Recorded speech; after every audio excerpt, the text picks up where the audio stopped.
measured the distance this morning, 5 feet and 8 inches. That is how close it was to my head while I slept. And the night before that, it was 9 feet away, which means whatever has been breathing in my room at night is not staying in one place. It is moving, slowly, deliberately, one night at a time, and the direction it is moving in is toward me. I told you I would come back and tell you what I found, and I keep my word even when what I found is something I am genuinely still struggling to talk about without sounding like a person who has lost their grip on what is real and what is not. So let me start exactly where night one ended, because the camera I set up changes everything about this story, and not in the way I was hoping for when I bought it. I set it up before dark, before the anxiety of another night had fully settled in. It is a small thing. Sits on a compact tripod, the kind of camera people use for travel or desk recording, nothing sophisticated. I positioned it on my dresser facing the closet, angled slightly downward so the frame would capture the full door and the floor in front of it, and roughly 2 feet of wall on either side. I tested the night vision in the early evening while there was still light coming through the window, and the image came through clean and sharp. That green-gray color you recognize immediately from every piece of paranormal footage you have ever watched and told yourself was staged by someone with too much time and not enough honesty.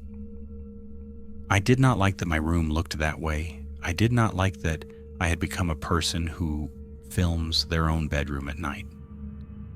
But I set it running around 10:30, turned the lights off, and lay down. If you have been following this from the beginning, and if you have not yet hit that button to come back for every night of this, now would be the time, because what happened on night 2 is what convinced me that this is not something I can explain and move past. This is something I have to see all the way through to whatever it becomes.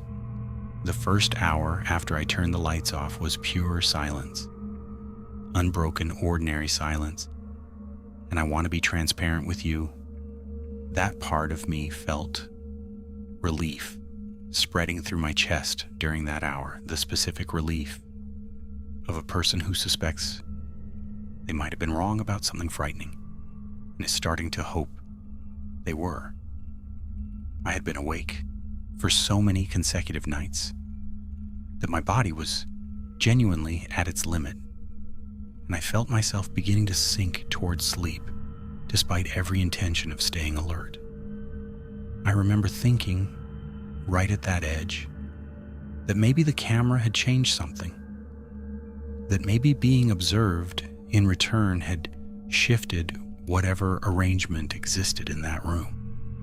That thought was still forming in my mind when I heard it, except this time it was not coming from the closet.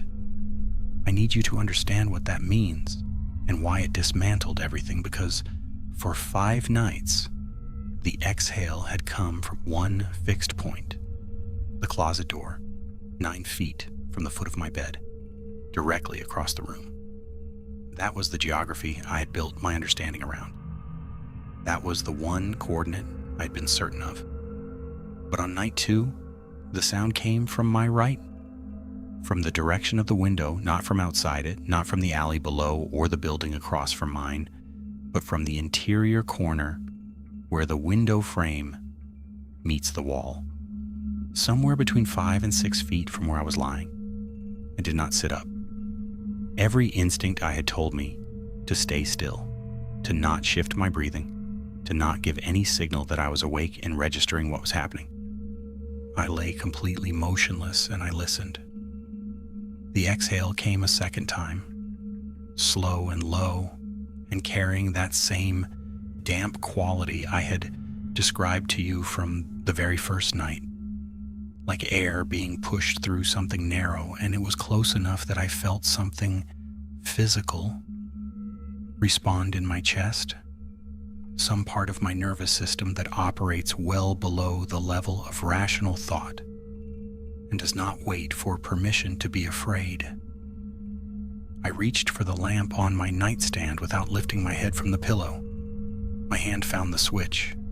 I turned it on. The corner by the window was empty. The window was locked. The small latch pushed fully to the left, the way I always leave it, visible from my bed. Nothing was there. The room was the same room it has always been. Same walls, same furniture, same closed closet door with the laundry hamper sitting undisturbed in front of it, exactly where I had placed it the night before. I got up immediately and checked the camera. The footage showed the closet door completely still, the hamper completely still, the walls on either side empty. Whatever had been in the corner by my window was not in the frame. I had spent 5 nights watching the wrong place, and while I had been watching the closet, it had moved. I did not sleep after that. I lay on my back with the lamp burning until 4 in the morning, and then I turned it off as a deliberate test, the way you press on a bruise just to confirm the pain is still real. Within 7 minutes, the exhale came from the window corner again. I turned the lamp on. It stopped. I turned the lamp off.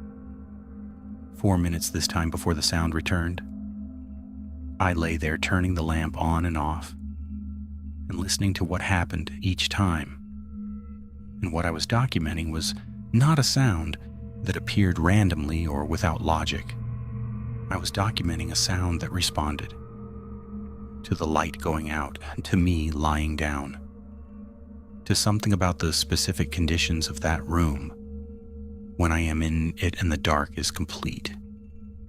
It was tracking something, and the most uncomfortable question I kept returning to was whether what it was tracking was the darkness or whether what it was tracking was me. Here is the detail that I've been carrying around all day like something that will not digest. When I turned the lamp off the second time and lay in the dark waiting, I became aware of my own breathing in a way that I almost never am during ordinary life. The rhythm of it, the particular sound it makes inside a quiet room. In through the nose, a slight natural pause at the top, out through the mouth. And when the exhale came from the corner of the room, I understood suddenly that I was listening to something that breathed the way I breathed. Not identically, not a deliberate imitation with precise timing, but the same fundamental shape of it. Inhale, pause, exhale. I lay there for those 4 minutes and I could hear my own breath, and I could hear the suggestion of something else underneath it, running parallel to it, and the synchronization between the two was close enough that for one genuinely terrible second, I could not determine whether I was hearing something external at all or whether the sound had always just been me, bouncing back to me from some surface or some part of my own tired mind. And then it exhaled on my inhale, out while I was still breathing in, and I knew. The way you know when the ground moves under your feet, immediately and completely, and without the need for any further evidence. I moved the camera before I finally gave up on sleep. I repositioned the tripod to the left side of my dresser, so the angle now covers the window corner and approximately half the room, with the closet door sitting at the very right edge of the frame. If the sound comes from the window corner on night 3, I will have it recorded. If it comes from somewhere new, from somewhere that represents another step in whatever progression this is, I will know by morning how far it has traveled, and I will be able to add that number to the others and watch what the sequence is building toward. because the distance from the closet to the window corner is already roughly 3 feet closer to my bed, 3 feet in one night. I am not a person who reaches for fear as a first response.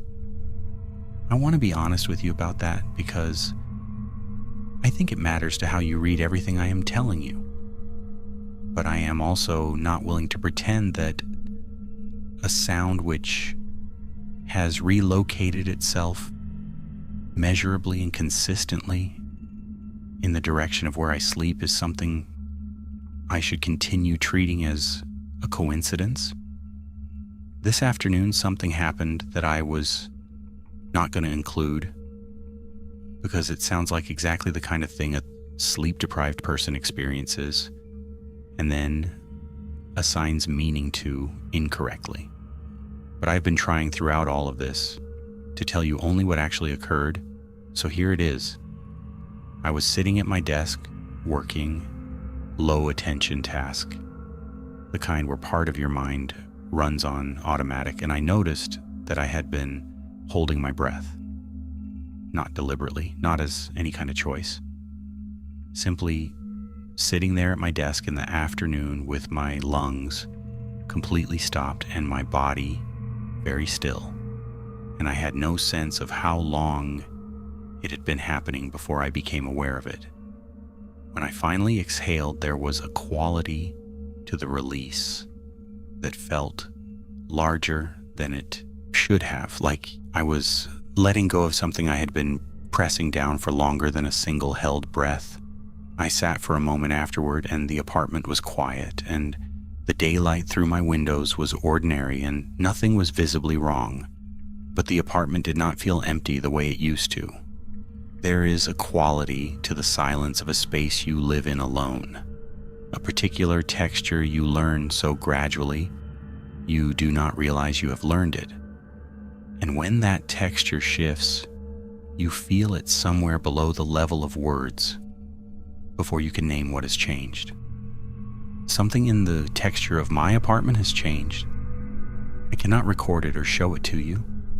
I can only tell you that the place I have lived in for 2.5 years has begun feeling like it does not belong only to me anymore.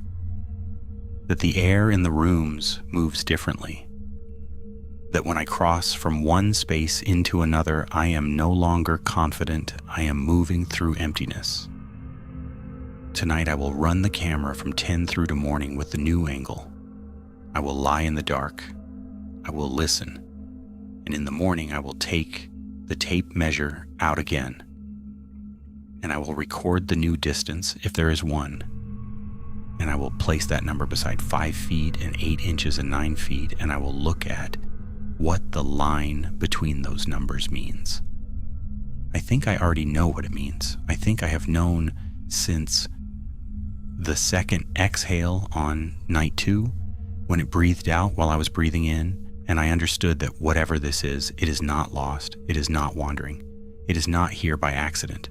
It knows exactly where I am. It has always known. It is simply choosing to take its time. Night 3 is coming. I will be back.